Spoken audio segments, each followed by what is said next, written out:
Two-year-old colts and geldings are off and pacing. Coming out in the center of the track, 4 Stars King with Brandon's Cowboy. Camelot Hall tried to leave. Dave Ain't Here, guarding position well along the inside. Lucky Jackpot, one of the 5 best away.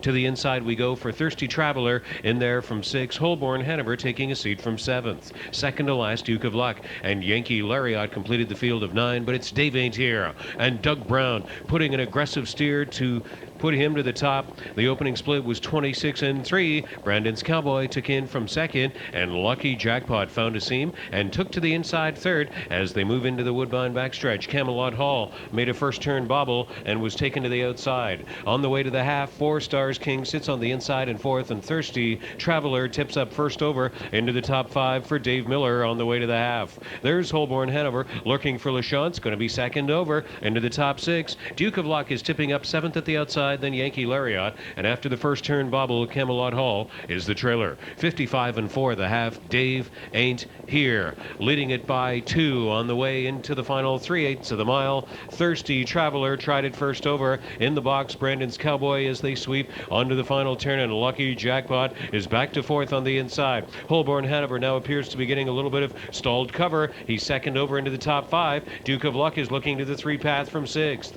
Trapped on the inside is 4 Stars King to the head of the stretch, then Camelot Hall and Yankee Lariat on the outside. Dave Ain't Here head of the stretch, leader by 2, then Brandon's Cowboy 124-3. Dave Ain't Here and Doug Brown trying to squeeze the last 8th out of him, but here comes John Campbell with Brandon's Cowboy forging past on the end of it. It's a pocket trip conversion. Brandon's Cowboy wins the 3rd Metro Elimination. Dave Ain't Here cut the mile, was right there for second. A huge recovery. Camelot Hall was 3rd, but it's Brandon's Cowboy in 153-2.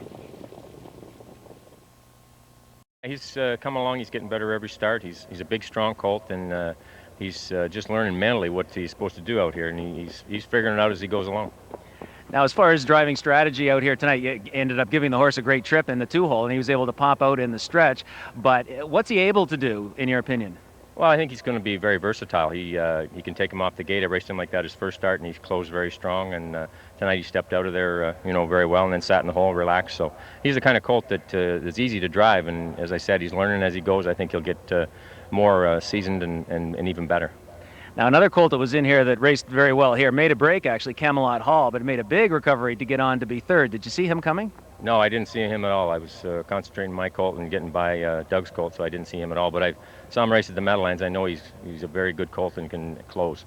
Now, you mentioned Doug's colt. That's Doug Brown's colt. He was driving Dave Ain't Here, but it might just as well have been named Stu Ain't Here, after Stu Ferlot, who many of you know is recovering from a stroke that he's had. And his horse put up a credible performance tonight. Yeah, he certainly did race well, and I thought going into the race that he'd be up near the front and showed the ability and the kind of horse you'd like to follow. And I think all of us here in racing wish Stu the best and hopefully for a full recovery.